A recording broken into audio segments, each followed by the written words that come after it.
যে কথাটা আমি বলবো যে প্রথমেই আমরা শিলা সম্পর্কে জানবো। দেখো, শিলাটা কি? ভূত্বকের উপর যে কঠিন আস্তরণ, সেটাকে আমরা বলে থাকি শিলা। তো তার আগে আমরা যদি দেখি পৃথিবীর সৃষ্টি লগ্নে, পৃথিবী মোটামুটি আজ থেকে প্রায় 450 বছর আগে সৃষ্টি হয়েছিল। তাহলে পৃথিবীর সৃষ্টি যদি আমরা একটু দেখি তাহলে কেমন ছিল। পৃথিবী আজ থেকে প্রায় 450, দেখো কোনো নির্দিষ্ট করে বলা যায় না যে কত বছর আগে পৃথিবীর সৃষ্টি। তাই জন্য অনেক বই 460, কোনো বই 470 কোটি বছর। তো মোটামুটি 450 কোটি ধরে চলি আমরা, এত বছর। যেহেতু এটা নির্দিষ্ট করে বলা যায় না, তাই জন্য কিন্তু এখানে লিখতে হয় পাশে প্রায় প্রায় 450 কোটি বছর আগে যখন পৃথিবীর সৃষ্টি হয়েছিল। পৃথিবীর সৃষ্টির সময় কিন্তু এইরকমভাবে পৃথিবীর ওপরে কিন্তু শক্ত আস্তরণ ছিল না। পৃথিবী যখন তৈরি হয়েছিল তখন এই পৃথিবীর উষ্ণতা মোটামুটি 5000 ডিগ্রি সেন্টিগ্রেড উত্তপ্ত ছিল। যদি এত বিশাল উষ্ণতা থেকে থাকে তাহলেই স্বাভাবিক ব্যাপার কোনো পদার্থ কঠিন অবস্থায় ছিল, এটা ভাবাটা ঠিক হবে না। কারণ তুমি যদি দেখো লোহাও কিন্তু 5000 ডিগ্রি সেন্টিগ্রেড উষ্ণতায় কিন্তু তার যে কঠিন অবস্থায় থাকতে পারে না, তরল অবস্থার ধারণ করে থাকে। তাহলে 5000 থেকে 6000 ডিগ্রি সেন্টিগ্রেড উষ্ণতা যদি পৃথিবীর থেকে থাকে 450 কোটি বছর আগে, তাহলে তখন কিন্তু পৃথিবীর ওপর শক্ত আস্তরণ, এই যে শিলা যেটা বলছি, সেটা কিন্তু ছিল না। তাহলে কিভাবে সৃষ্টি হয়েছে? আস্তে আস্তে আস্তে আস্তে তাপ বিকিরণ করেছে। তাপ ছাড়তে ছাড়তে কি হয়, পৃথিবী ঠান্ডা হতে শুরু করে। এবং ঠান্ডা হওয়ার সময় কি হয় না, একটু জমাট বাঁধে। কোনো কিছু যখন ঠান্ডা হয় তখন কি হয়, ঠান্ডা হলে কি হয়, জমাট বাঁধে। ঠান্ডা হয়ে জমাট বেঁধে এই যে শক্ত আস্তরণ, পৃথিবীর ওপর যে আমরা যে শক্ত আস্তরণ, যে খোলটা আমরা দেখি, সেই শক্ত খোল তৈরি হয়েছে। তাহলে আমরা কি দেখলাম? আমরা দেখছি যে পৃথিবীর সৃষ্টির সময় প্রায় 450 কোটি বছর আগে পৃথিবীর উষ্ণতা 5000 ডিগ্রি বা 6000 ডিগ্রি ছিল। সেই উষ্ণতায় সমস্ত কিছু তরল অবস্থায় ছিল, তারপরে ঠান্ডা হয়েছে। কিভাবে ঠান্ডা হয়েছে না, তাপ বিকিরণ করে। তাপ বিকিরণ করে ঠান্ডা হয়েছে। আর ঠান্ডা হলে কি হবে, জমাট হয়েছে। এবং জমাট বেঁধে এই যে শক্ত খোল, সেই শক্ত খোলটা সৃষ্টি হয়েছে। তোমরা জানো যে মাটির যত নিচে যাওয়া যায় উষ্ণতা তত বেশি হয়ে থাকে। পৃথিবীর কেন্দ্রে উষ্ণতা প্রায় 5000 ডিগ্রি থেকে 5000 ডিগ্রি সেন্টিগ্রেড থেকে 6000 ডিগ্রি সেন্টিগ্রেড হয়ে থাকে। তাহলে আমি বলেছিলাম পৃথিবীর সৃষ্টি লগ্নে, পৃথিবী যখন জন্ম হয়েছিল তখন উষ্ণতা 5000-এ সমস্ত কিছু তরল অবস্থায় ছিল।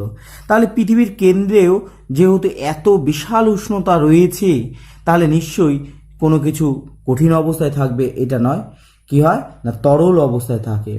যদি পাথর থাকে, সেই পাথরও কিন্তু তরল অবস্থায় থাকে। যেমন ধাতু যখন তরল থাকতে পারে না, তেমনি পাথরও কিন্তু এই উষ্ণতায় কিন্তু এই মানে ধাতু যেমন কঠিন অবস্থায় থাকতে পারে না, তেমনি পাথরও কিন্তু এই অবস্থায় কি অবস্থায় থাকে না, তরল হয়ে যায়। এই উষ্ণতায় তরল রূপ ধারণ করে থাকে, তরল অবস্থায় চলে যায়। একেই বলা হয়ে থাকে ম্যাগমা। তাহলে ম্যাগমা কাকে বলে? ম্যাগমা কাকে বলে? তাহলে পৃথিবীর কেন্দ্রে উষ্ণতা 5000 থেকে 6000 ডিগ্রি সেন্টিগ্রেড, এই উষ্ণতায় পাথর তরল অবস্থায় থাকে, একেই বলা হয়ে থাকে ম্যাগমা। তাহলে ম্যাগমা কাকে বলে তোমরা নিশ্চয়ই পারবে। তাহলে আমরা এই যে আলোচনা করলাম, এই আলোচনা থেকে ম্যাগমা কাকে বলে এই সম্পর্কে কিন্তু ধারণা আমাদের আসলো। এইটা কিন্তু হোমওয়ার্ক, যে ম্যাগমা কাকে বলে। তো এই যে ম্যাগমা আমরা দেখলাম, এই ম্যাগমা কিন্তু পৃথিবীর অভ্যন্তরে থাকে। মানে যত নিচে যাওয়া যায় উষ্ণতা বেশি, সেই উষ্ণতাতে ম্যাগমাটা পাওয়া যায়। এবারে কোনো কারণে যদি পৃথিবীর কোনো স্তর ফাটল দেখা দেয়, ধরো আমি ধরছি এটা একটা পাহাড় আছে বা কোনো কারণে, হ্যাঁ, এবং এই যে ভূগর্ভে একবারে অনেকটাই নিচে কি হয়ে থাকে, লাল যদি, এইগুলো লাল হয়ে থাকে, মানে ম্যাগমা আকারে থাকে। এবার কোনো কারণে পৃথিবী কোথাও ফাটল সৃষ্টি হলো, সেই ফাটল দিয়ে কি হয়, এই যে ম্যাগমাটা বাইরে বেরিয়ে আসে। যেহেতু তরল অবস্থায় থাকে, আমরা জানি যে কি হয়ে থাকে, এই যে বেশি চাপ আছে এখানে, দেখো এই যে এখানে চাপটা বেশি, তাই জন্য যখন ফাটল দেখা দেয় তখন সেই চাপের জন্য, অতিরিক্ত চাপ থাকার জন্য পৃথিবীর কেন্দ্রে কিন্তু চাপ এবং তাপ দুটোই বেশি হয়ে থাকে। অতিরিক্ত চাপের প্রভাবে ম্যাগমাগুলো কি হয়, প্রচণ্ড জোরে বিস্ফোরণের সাথে কি হয়, বাইরে বেরিয়ে আসে এবং খুব জোরে জোরে অনেকটা এলাকাকে প্রভাবিত করে। তাহলে কি হয়ে থাকে, তাহলে মাটির নিচে যত যাওয়া যায় তত কি হয়, চাপ এবং তাপ দুটোই বাড়তে থাকে, চাপ ও তাপ দুটোই বাড়ে। দেখো শুধু মাটির নিচে নয়, তোমরা যদি দেখো যে সমুদ্রের নিচেও কিন্তু তাই একই ঘটনা ঘটে থাকে, চাপ কিন্তু অনেক বেশি হয়ে থাকে। দেখবে ডুবুরিরা যখন পুকুরে কোনো কিছুকে আনার জন্য ডুব দেয়, তখন কিন্তু তারা একটা সিলিন্ডার নিয়ে চলে যায়, কিন্তু যখন সমুদ্রে যায় তখন একটা বিশেষ ধরনের স্যুট তারা পরে যায়। কেন না, সমুদ্রের চাপকে যাতে শরীরকে প্রভাবিত না করে সমুদ্রের চাপ, সেই জন্য। তার মানে আমরা দেখছি সমুদ্রের নিচে যেমন চাপটা অনেক বেশি হয়ে থাকে, তেমনিভাবে পৃথিবীর কেন্দ্রে যত দিকে যাব বা পৃথিবীর নিচে যত যাব তত চাপ এবং তাপের পরিমাণটা বাড়ে। তাহলে ম্যাগমা যেটা ছিল, ম্যাগমা কাকে বলে আমরা তো আলোচনা করেছি। এই যে ম্যাগমা যেটা রয়েছে সেটা প্রচুর চাপে রয়েছে, যখন ফাটল দেখা দেয় সেই চাপকে প্রভাবে কি হয়, সে কম চাপের দিকে যাওয়ার চেষ্টা করে, তখন কি হয়, প্রচণ্ড জোরে এখান দিয়ে বেরিয়ে চলে আসে এবং অনেকটা জায়গাকে প্রভাবিত করে থাকে। এই যে যখন বেরিয়ে আসলো, এই অংশটাকে বলা হয়ে থাকে, এই জিনিসটাকে বলা হয়ে থাকে লাভা। লাভাটা কি হয়, এই ফাটল দিয়ে কি হয়, বেরিয়ে আসে। এটাকে আমরা আগ্নেয়গিরি পড়ি, আমরা ভূগোলে আগ্নেয়গিরির সম্পর্কে জেনেছিলাম। তাহলে এইভাবে আগ্নেয়গিরির প্রভাবে কি হয়, প্রচণ্ড জোরে লাভাটা কি হয়, এই বাইরে বেরিয়ে আসতে থাকে। এবং আমি যে কথাটা বলেছিলাম, দেখো পৃথিবী কি হয়েছে, পৃথিবীরও উষ্ণতা প্রায় 5000 ডিগ্রি ছিল, কিন্তু সেটাও কিন্তু তাপ বিকিরণ করে শক্ত হয়ে আজকে খোলটা তৈরি করেছে, শিলা তৈরি করেছে। ঠিক একই রকম ঘটনাটাই এর ক্ষেত্রে হয়, যে প্রচুর চাপ এবং তাপ ছিল, সেখানে সমস্ত কিছু তরল ছিল, সেই তরল কি হয়ে থাকে, প্রচণ্ড জোরে বাইরে বেরিয়ে এসে বিস্ফোরণ সহ বাইরে বেরিয়ে এসে যখন পৃথিবীর এই বায়ুমণ্ডলের সংস্পর্শে আসে, তখন বায়ুতে তাপ বিকিরণ করে এবং তাপ বিকিরণ করে সেগুলো কি হয় না, শক্ত হয়ে যায়, শক্ত হয়ে কি তৈরি করে না, শিলায় পরিণত হয়ে থাকে। এই আগ্নেয়গিরি থেকে যে লাভাটা বেরোচ্ছে, সেই লাভাটা জমাট বেঁধে যে শিলাটা হয়, সেই শিলাটাকে বলা হয়ে থাকে আগ্নেয় শিলা। এটাকে বলা হয়ে থাকে আগ্নেয় শিলা। তাহলে এই আগ্নেয় শিলা কয় প্রকার, এবার আমাকে সেটা জানতে হবে। দেখো আগ্নেয় শিলাকে যদি আমরা দেখি, প্রধানত আগ্নেয় শিলা হচ্ছে 3 প্রকার হয়ে থাকে। এক হচ্ছে ব্যাসাল্ট হবে, 2 হচ্ছে গ্রানাইট, 3 হচ্ছে পিউমিস। এই 3 ধরনের পাথর আমরা দেখতে পাবো। এটা হচ্ছে আগ্নেয়গিরির এই লাভাগুলোই জমা হয়ে এই সমস্ত আকারগুলো ধারণ করে থাকে। এটাকেই আমরা বলে থাকি আগ্নেয় শিলা। আচ্ছা, এইবারে দেখো তোমরা কিন্তু ব্যাসাল্ট দেখে থাকবে। ব্যাসাল্টে কোথায় দেখে থাকবে তোমরা, রেল লাইনের ধারে যে ছোট ছোট যে কালো কালো পাথরগুলো থাকে, সেটাকেই আমরা বলে থাকি হচ্ছে ব্যাসাল্ট। আচ্ছা, এখানে যে জিনিসটা গ্রানাইট, তোমাদের নিশ্চয়ই বলতে হবে না, গ্রানাইট তোমরা দেখেছো যে অনেক সময় অনেক বাড়িতে দেখবে রান্নাঘরে গ্রানাইট ব্যবহার হয়। মার্বেল যেমন দেখেছো, অনেকে আবার গ্রানাইটকে ব্যবহার করে থাকে, গ্রানাইটের স্ল্যাব ব্যবহার করে থাকে। তাহলে ব্যাসাল্ট তোমরা দেখেছো কোথায়, এটা দেখেছো হচ্ছে রেল লাইনের ধারে। তাহলে রেল লাইন এর ধারে কিন্তু আমরা ব্যাসাল্টকে কালো টুকরো দেখতে পাই। গ্রানাইট কোথায় দেখতে পেয়েছি, গ্রানাইট আমরা বাড়িতে ব্যবহার হয় দেখেছি, অনেক সময় অনেক বাড়িতে কি হয়, রান্নাঘরের যে স্ল্যাবটা হয় সেটা কিন্তু গ্রানাইট পাথরের তৈরি হয়ে থাকে। আর পিউমিস মানে হচ্ছে ঝামা বলতে পারো, তোমরা পিউমিস দেখে থাকবে, দোকানে বিক্রি হয়। এবং এগুলো আমরা সাধারণত ওই ইসেও দেখি, ওই কোথাও লিক সারাইয়ের জন্য যে সাইকেলে লিক সারায়, তাদের কাছেও কিন্তু এই পিউমিস পাথরটা থাকে। তো ওরা কি হয়, এটা দিয়ে ঘষে, ওই টিউবটাকে ঘষে দেয়। আচ্ছা, এই যে পিউমিস পাথরে একটু বিশেষত্ব হচ্ছে, এই পাথরে কিন্তু বৈশিষ্ট্য যদি বলি আমরা, যে ছোট ছোট ছোট ছোট ছিদ্র দেখা যায়, এটা হচ্ছে এর বৈশিষ্ট্য, ছিদ্র থাকে। এই ছিদ্রটা কিভাবে সৃষ্টি হয়, দেখো আমি কি বলছি, যে লাভার মধ্যে কিন্তু অনেক ধরনের গ্যাস থাকে। যে লাভাটা বাইরে বেরিয়ে আসে, সেই লাভার মধ্যে ধরো এটা একটা লাভা, মানে একবারে এই যে গ্যাস এটা যেটা বেরিয়ে আসছে, মানে লাভাটা যেটা বাইরে বেরিয়ে আসে, উপরের যে ফেনা মতো যে অংশ থাকে, একবার ধারের দিকে, ফেনা মতো যে অংশটা থাকে উপরের দিকে, একটু ফেনা মতো অংশ, ওটাই জমাট হয়ে পিউমাস পাথর তৈরি হয়। তাহলে এই লাভাতেই বিভিন্ন সময় বিভিন্ন রূপ ধারণ করছে। তাহলে কি হয়, লাভার মানে লাভা বেরিয়ে আসার পর দেখবে একবারে শেষ ধারের দিকে কি হয় যে একটু ফেনার মতো সৃষ্টি হয়। ওই ফেনা অংশটা জমাট বেঁধে যেটা হয় সেটাই হচ্ছে পিউমাস হচ্ছে পাথর। এই পিউমাস পাথরে দেখবে ছোট ছোট ছিদ্র থাকে। এই ছিদ্রটা আসে কেন? কারণ এই যে আমি দেখছি যে লাভাটা বেরোচ্ছে, সেই লাভার মধ্যে কি থাকে, carbon die oxide, sulphur die oxide, এই ধরনের গ্যাসগুলো দ্রবীভূত থাকে।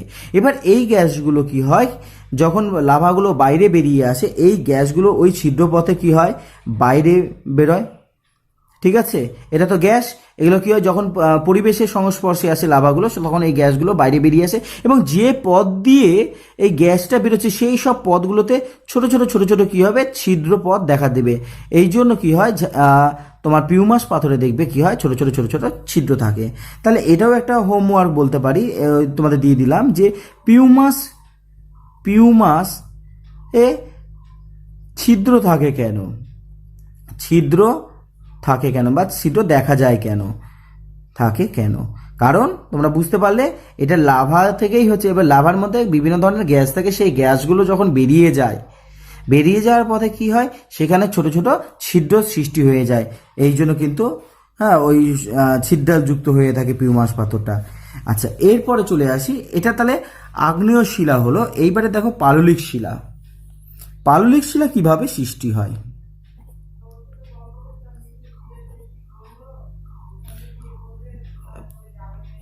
পাললিক শিলা কিভাবে সৃষ্টি হয়? পাললিক শিলা সৃষ্টি হয় হচ্ছে, তোমার দেখো, আমরা জানি যে সমুদ্রে পলি পড়ে, সমুদ্রের মধ্যে নিচে পলি জমা হয়। এইবার কি হচ্ছে, একটা স্তরের পর আর একটা স্তর জমা হয়। এইরকমভাবে ক্রমাগত পলির স্তর পড়তে থাকে।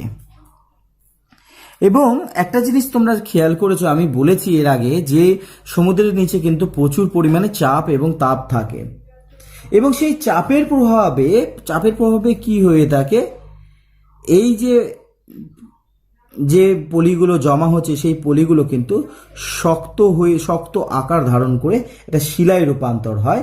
এটাকে পলি পড়ে হচ্ছে বলে এটাকে আমরা বলে থাকি হচ্ছে পাললিক শিলা।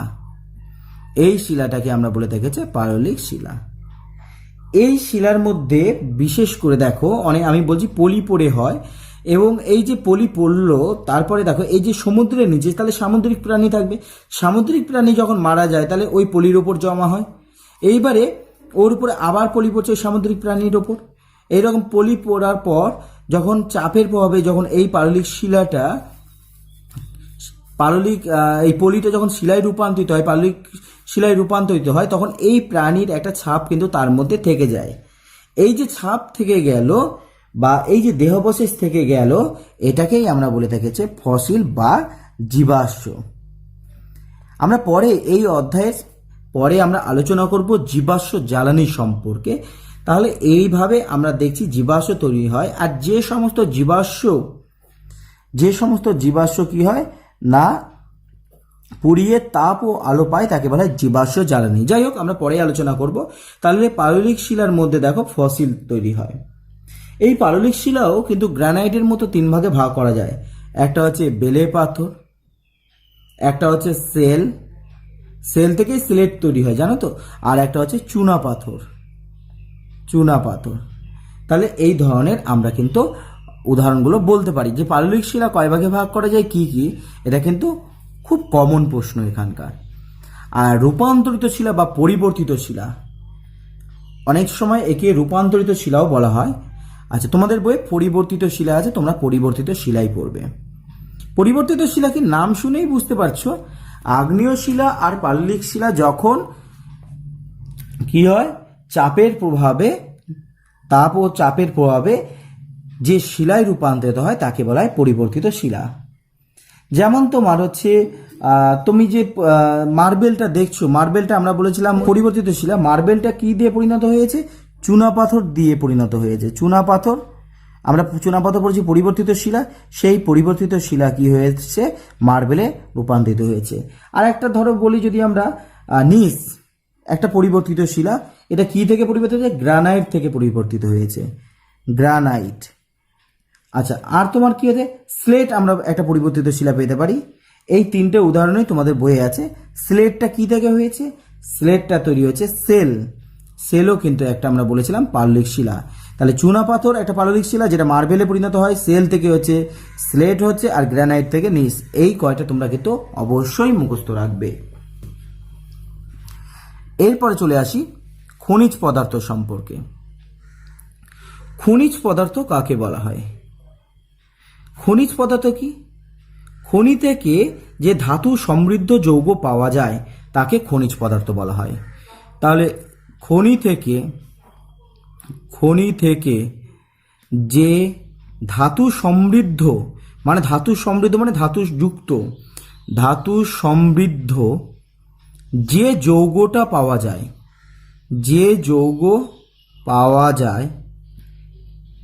তাকে খনিজ বলে। তাহলে তোমরা বুঝতে পেরেছো খনিজ কাকে বলে? খনি থেকে ধাতু সমৃদ্ধ যে যৌগটা পাওয়া যায়।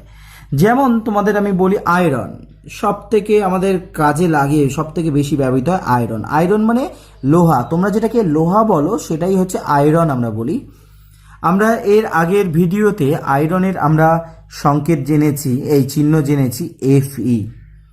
আচ্ছা, এই আয়রনটা প্রকৃতিতে কিন্তু মুক্ত অবস্থায় পাওয়া যায় না। যে সোনা যেমন মুক্ত অবস্থায় পাওয়া যায়, কিন্তু এই যে আয়রন আমরা দেখি সেই আয়রন কিন্তু মুক্ত অবস্থায় পাওয়া যায় না। এটা কি অবস্থায় থাকে না, যৌগ রূপে অবস্থান করে থাকে, এবং সেই যৌগগুলোকে বের করে এনে তাকে বিশুদ্ধকরণ বা তাকে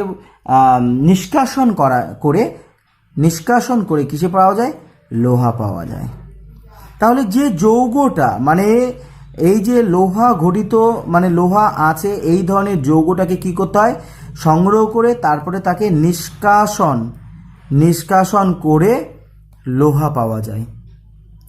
তাহলে এই যে আমি বললাম মুক্ত অবস্থায় পাওয়া যায় না, তাহলে কি আকারে পাওয়া যায়? আমি বললাম যৌগ আকারে।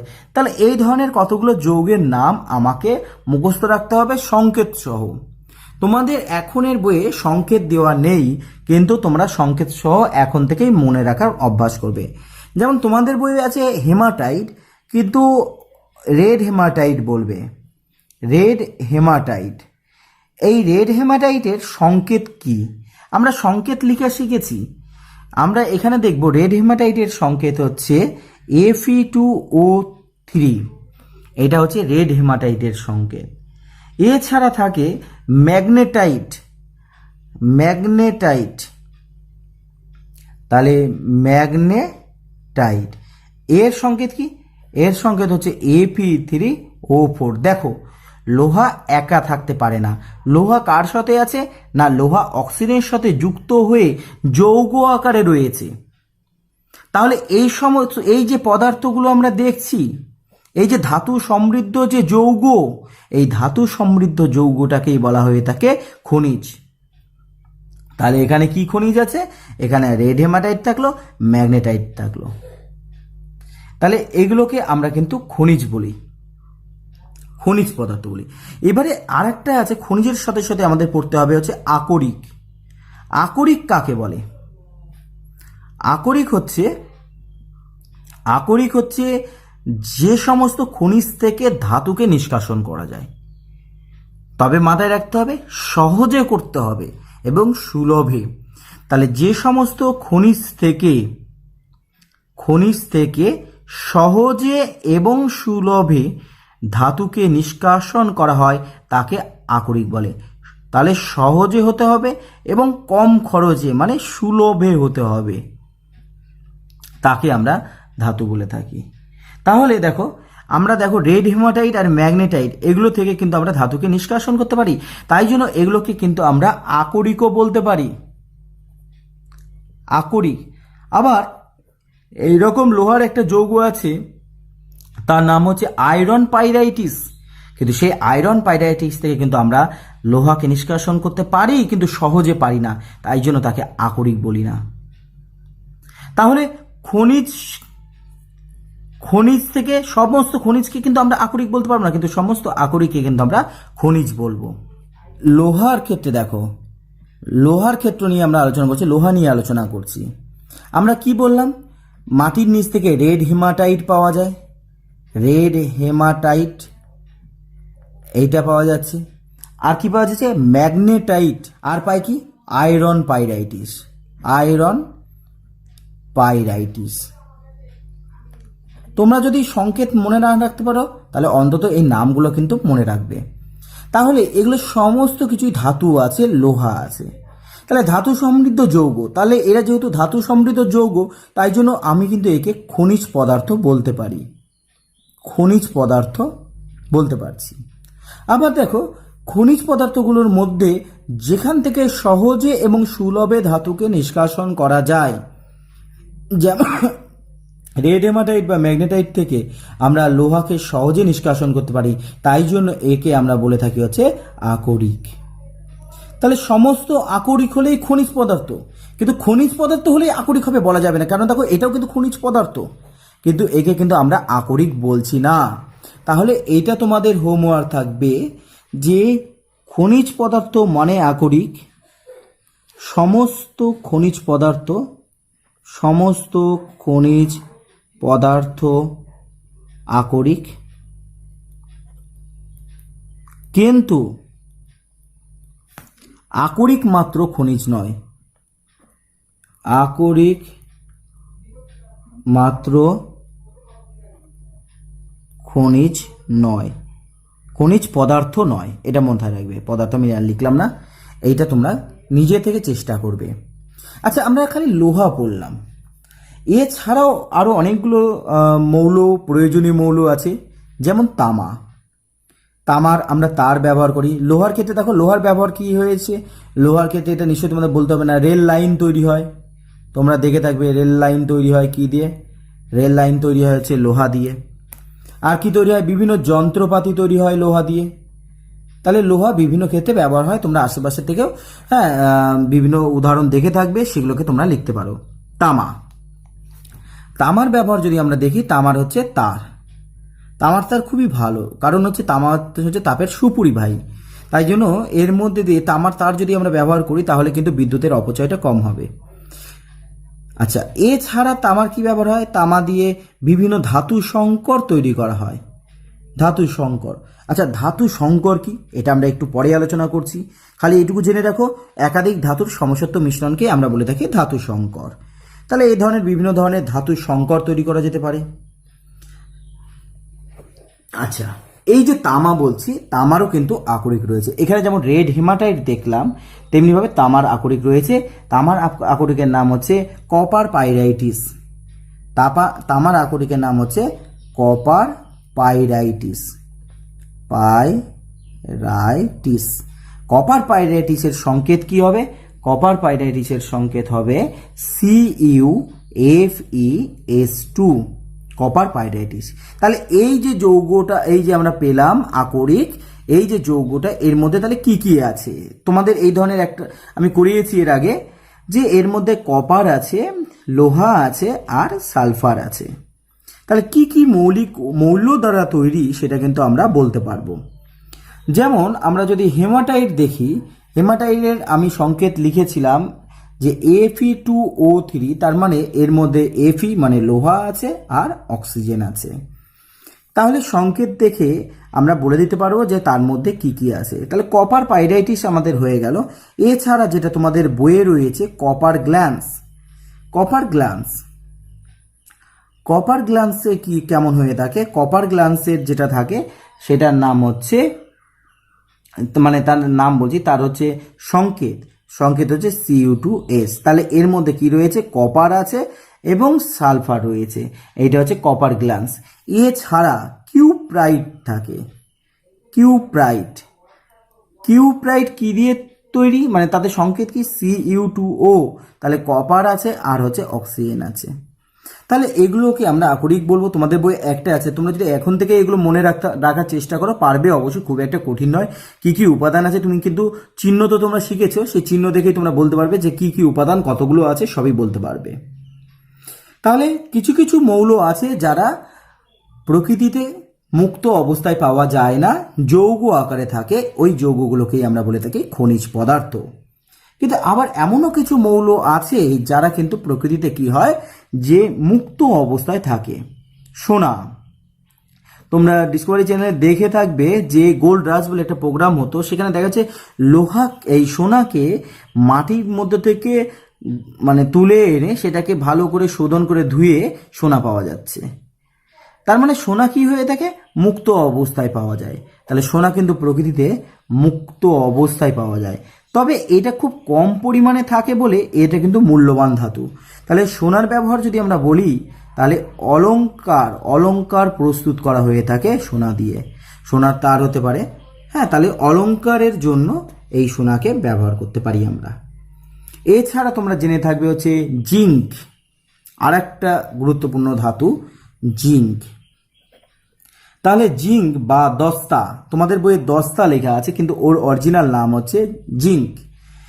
বাজারে যে জিঙ্কটা পাওয়া যায় তার মধ্যে অশুদ্ধি থাকে এবং তার নাম হচ্ছে দস্তা। অর্থাৎ জিঙ্ক আর দস্তা একই জিনিস, কিন্তু দস্তা হচ্ছে যে বাজারে যে পাওয়া যায় জিঙ্ক তার মধ্যে অশুদ্ধি থাকে, হ্যাঁ, এই অশুদ্ধিযুক্ত জিঙ্ককে আমরা বলে থাকি দস্তা। আর যদি আমি কেমিস্ট্রি হিসেবে দেখি, পিওর জেডেন যেটা আমরা বলি তাকে হচ্ছে জিঙ্ক। তাহলে এই যে জিঙ্ক, এর তাহলে আকরিক কি কি আছে সেটা আমরা দেখব, এবং এটা মূর্তি তৈরি হয় খুব সুন্দর জিঙ্ক দিয়ে, তাহলে মূর্তি তৈরি করা যেতে পারে। এবং এর আকরিকের নাম হচ্ছে, যেমন তোমরা কপার গ্ল্যান্স পড়লে তেমনি হচ্ছে জিঙ্ক ব্লেন্ড।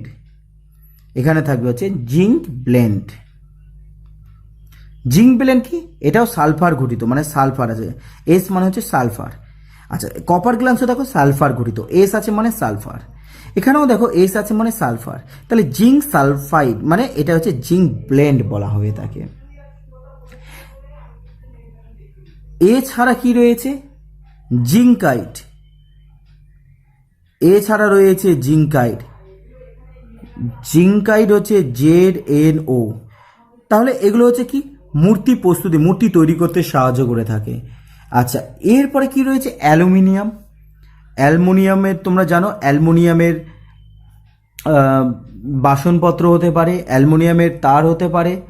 তো তবে এখানে একটা জিনিস বলি যে অ্যালুমিনিয়ামের বাসনপত্র তৈরি হলেও অ্যালুমিনিয়ামের বাসনপত্রে কিন্তু চাটনি খাওয়া উচিত নয়। চাটনিতে কি থাকে? চাটনি খাওয়া উচিত নয়। এই প্রশ্নটা এটাও কিন্তু হোমওয়ার্ক দিচ্ছি। আমি আলোচনা করছি যে কেন চাটনি খাওয়া উচিত নয়। দেখো চাটনির মধ্যে কি থাকে? চাটনির মধ্যে থাকে অ্যাসিড। তোমরা দেখবে যে চাটনির মধ্যে ভিনিগার ব্যবহার হয়। এই ভিনিগারের মধ্যে অ্যাসিটিক অ্যাসিড থাকে। কোনো কিছু চাটনি যখন তৈরি হয় তার মধ্যে থাকে হচ্ছে ভিনিগার।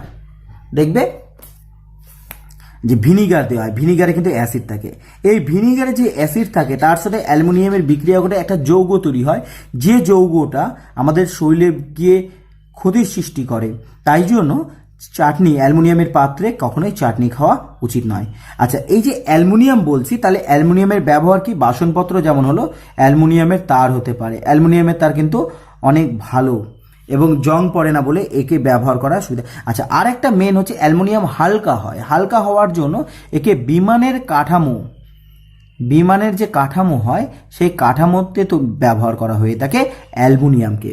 তাহলে এই অ্যালুমিনিয়ামের কিছু আমরা আকরিক দেখতে পাই। অ্যালুমিনিয়ামের আকরিকের মধ্যে অন্যতম হচ্ছে বক্সাইট কি হবে? Al2O3 আর হচ্ছে 2 অণু জল, এটা হচ্ছে বক্সাইডের সংকেত।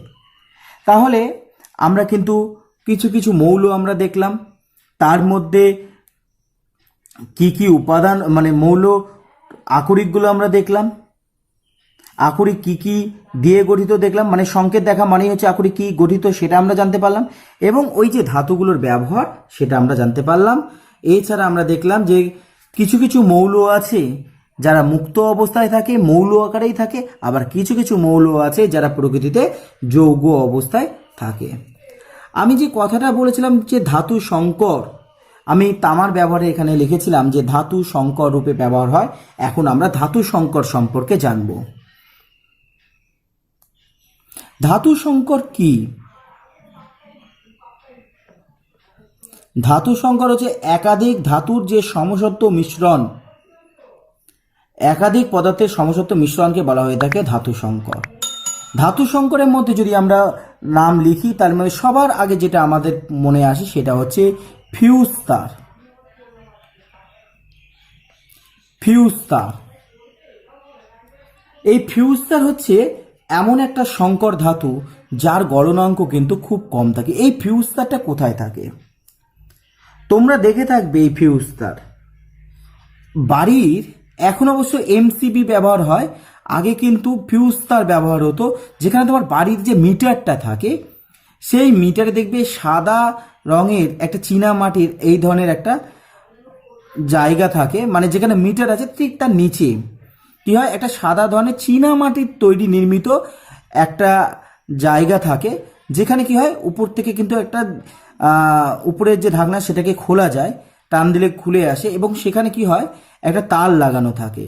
এই তারটা লাগানো থাকার পিছনে কারণটা হচ্ছে, যদি বাড়িতে কোনো কারণে বেশি ভোল্টেজ চলে আসে, বেশি পরিমাণে তড়িৎ যায়, তখন কি হবে, এই যে ফিউজ তারটা কিন্তু গলনাঙ্ক কম, আমি কি বললাম, এর ফিউজ তারের গলনাঙ্ক কম হয়ে থাকে।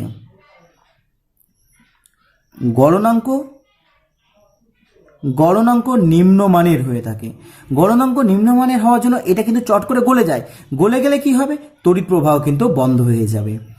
এই যে মানে বাড়িতে কি হয়, এই যে এখান থেকে ধরো মিটার থেকে এখানে কানেকশন আসলো, আর এই কানেকশনটা বাড়িতে ব্যবহার হচ্ছে, অর্থাৎ এইটা হচ্ছে বাইরে থেকে আসলো এখানে।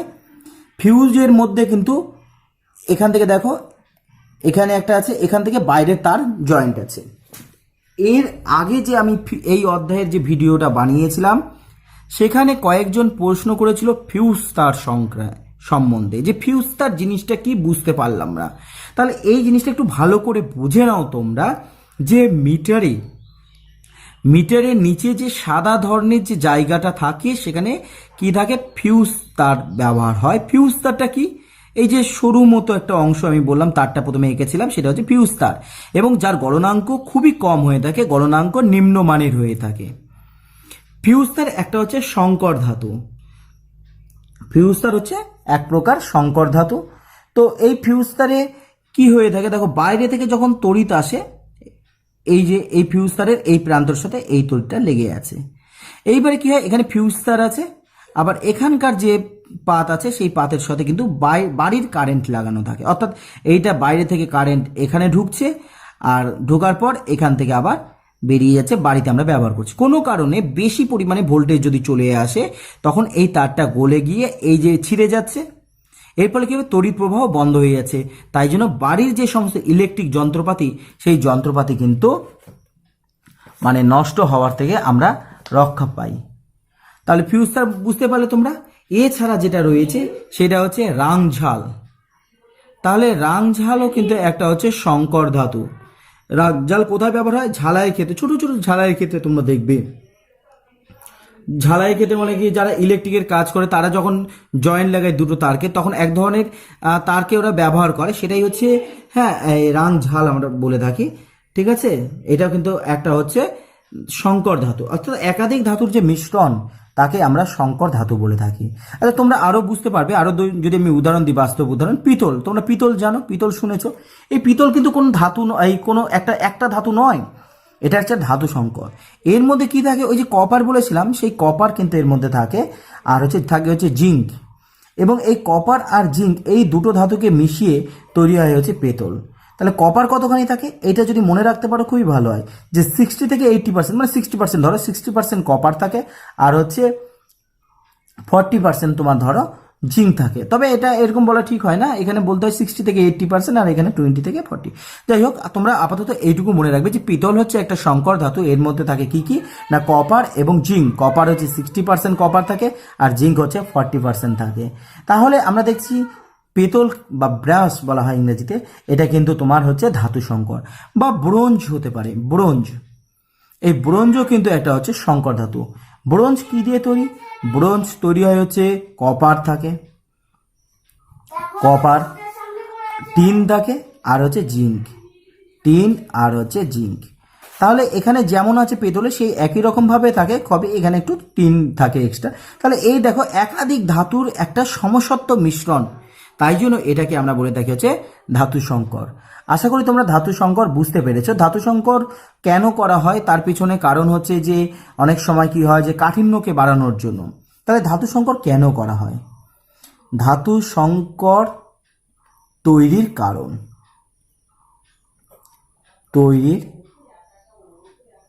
কারণ, দেখো 1 নম্বর কি, তুমি যদি দেখো শুধু জিঙ্ককে যদি দেখো, জিঙ্ক কিন্তু নমনীয় প্রকৃতির হয়। তাই যখন জিঙ্ক আর কপারকে যখন মেশানো হয় তখন কিন্তু সে শক্ত মজবুত হয়। তাহলে শক্ত মজবুত করার জন্য ধাতু সংকর ব্যবহার করা হয়। তারপর অনেক সময় দেখেছো তোমরা এই যে ক্ষেত্রে গলনাঙ্ককে কম করার জন্য ব্যবহার করা হয়ে থাকে। তারপরে সৌন্দর্য বৃদ্ধির জন্য অনেক সময় ধাতু সংকর তৈরি করা হয়ে থাকে। সৌন্দর্য বৃদ্ধি, ব্রোঞ্জের সৌন্দর্যটা এদের তুলনায় একটু আলাদা ধরনের, একটু বেশি চকচকে উজ্জ্বল। তাহলে এই ধাতু সংকর তাহলে শক্ত মজবুত সৌন্দর্য বাড়ানোর জন্য, এই সমস্ত কারণগুলোর জন্য ধাতু সংকরকে ব্যবহার করা হয়ে থাকে, মানে ধাতু সংকর তৈরি করা হয়ে থাকে। তো কি পাললিক শিলা পড়ানোর সময় আমি বললাম জীবাশ্ম কিভাবে সৃষ্টি হয়। তো জীবাশ্ম দীর্ঘদিন ধরে মাটির নিচে চাপা পড়ে তৈরি হয়েছে। সেটা উদ্ভিদও হতে পারে, সেটা কিন্তু প্রাণী হতে পারে। যদি উদ্ভিদ হয়, উদ্ভিদগুলো কি হয় মাটির নিচে চাপা পড়ে যেটা পরিণত হয় তারই নাম হচ্ছে কিন্তু কয়লা। তাহলে উদ্ভিজ্জ জীবাশ্মের নাম হচ্ছে, একটা উদাহরণ হচ্ছে কয়লা। আর প্রাণীজ জীবাশ্মের একটা নাম হচ্ছে কি হবে, প্রাণীজ জীবাশ্ম যদি আমরা বলি তাহলে এইটা হবে খনিজ তেল। খনিজ তেল কি, খনিজ তেলকেই শোধন করে পেট্রোল, ডিজেল, কেরোসিন এই ধরনের জিনিসকে কিন্তু আমরা পেয়ে থাকি। তাহলে উদ্ভিজ্জ জীবাশ্ম জ্বালানি হচ্ছে কয়লা, প্রাণীর যে জীবাশ্ম জ্বালানি সেটা হচ্ছে খনিজ তেল। তাহলে জ্বালানি বললাম, জীবাশ্ম জ্বালানি, তাই না? এই জীবাশ্ম জ্বালানিটা কি? জীবাশ্ম জ্বালানি যেসব জ্বালানিকে আমরা পুড়িয়ে তাপ ও আলো পাই। তাহলে যে সমস্ত জ্বালানিকে পুড়িয়ে আমরা তাপ ও আলো পাই তাকে আমরা বলে থাকি হচ্ছে জীবাশ্ম জ্বালানি। তো কোটি কোটি বছর আগে কি হয়ে থাকে যে এই যে পৃথিবীটা মোটামুটি একটু নিচু এবং জলজ ছোট ছোট উদ্ভিদে ভর্তি ছিল। সেই উদ্ভিদগুলো কোনো প্রাকৃতিক কারণে মাটির নিচে চাপা পড়ে কিসে পরিণত হয়েছে, আজকে কিন্তু কয়লাতে পরিণত হয়েছে। কয়লা কিভাবে সৃষ্টি হয়েছে তোমরা মোটামুটি জানো। তো এই যে কয়লা কিন্তু আমাদের যে প্রচলিত শক্তিগুলো রয়েছে, প্রচলিত শক্তিগুলোর মধ্যে অন্যতম হচ্ছে কয়লা। তবে এখানে একটা জিনিস উল্লেখ করা যেতে পারে যে এর ভান্ডার কিন্তু নির্দিষ্ট।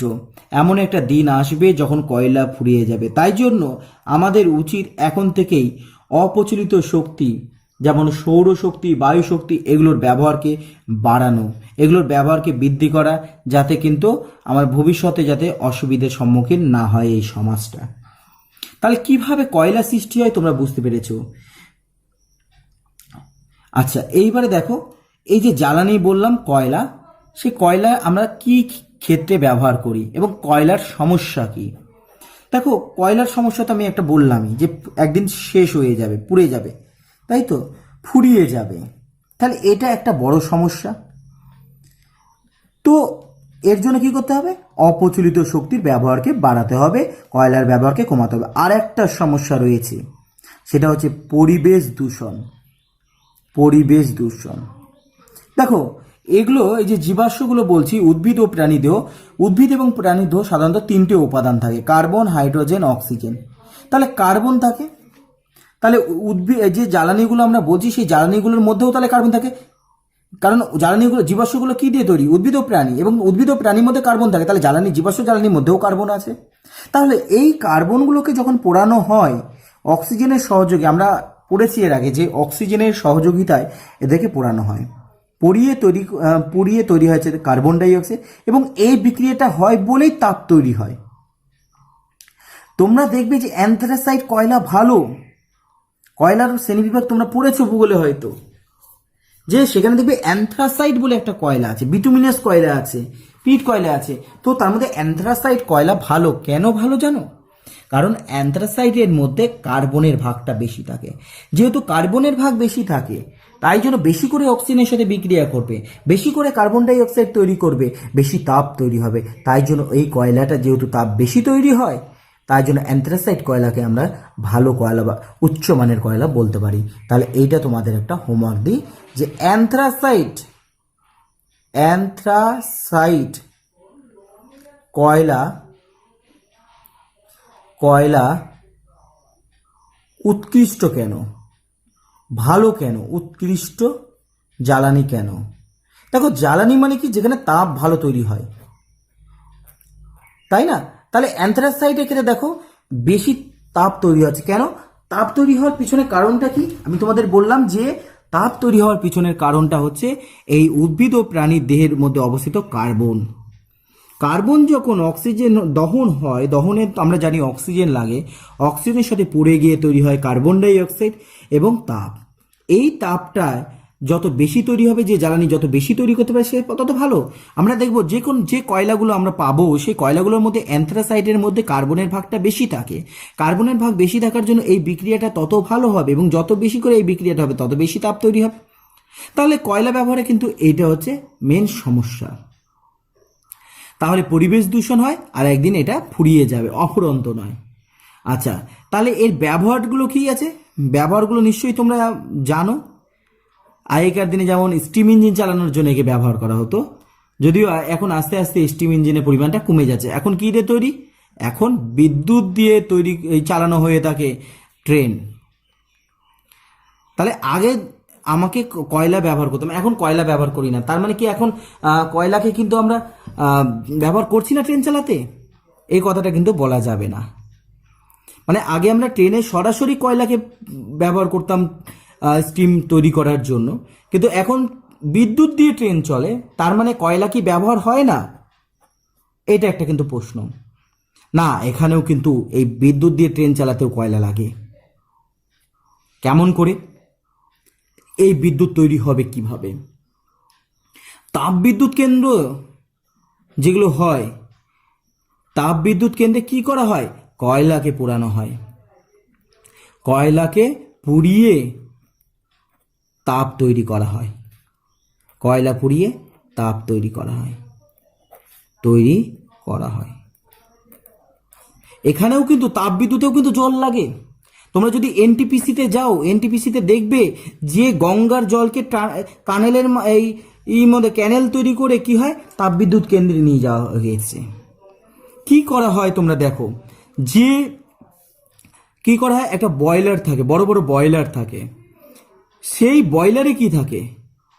সেই বয়লারে থাকে জল ব্যবহার করা হয়।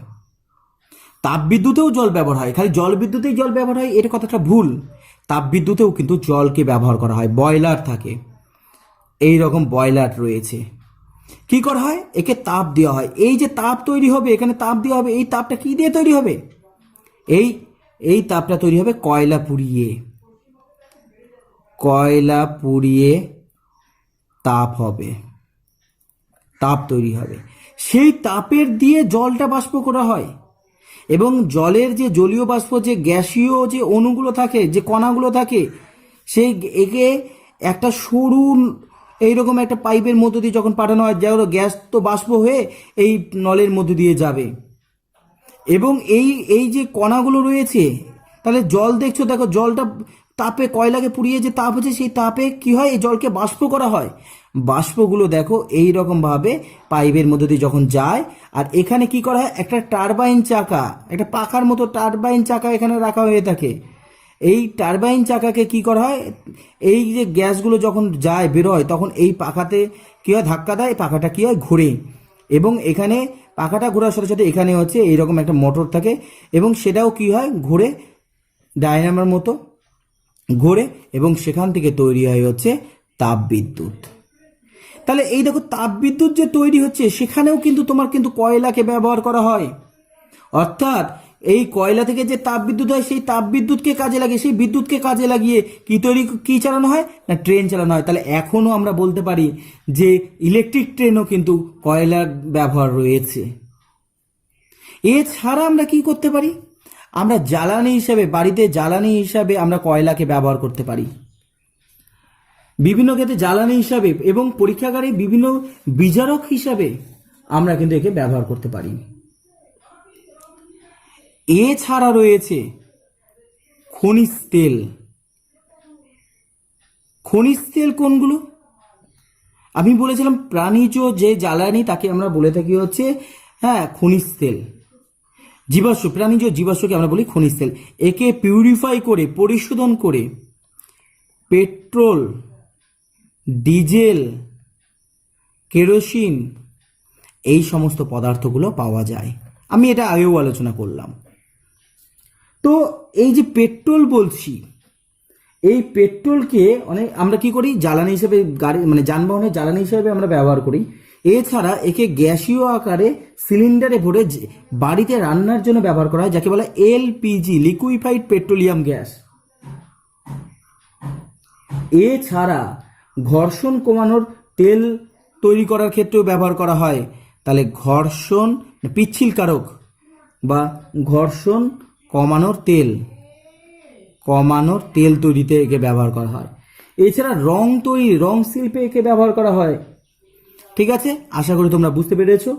এইবারে দেখো প্রাকৃতিক গ্যাস। এই সমস্ত গ্যাসগুলোর কিন্তু পরিবেশের পক্ষে ক্ষতিকারক, খনিজ তেল পরিবেশের পক্ষে ক্ষতিকারক বেশি, প্রচুর পরিমাণে কার্বন ডাই অক্সাইড তৈরি হয়। তাই জন্য বর্তমানে বিভিন্ন জায়গায় এই প্রাকৃতিক গ্যাসকে ব্যবহার করার একটা প্রচলন দেখা দিয়েছে।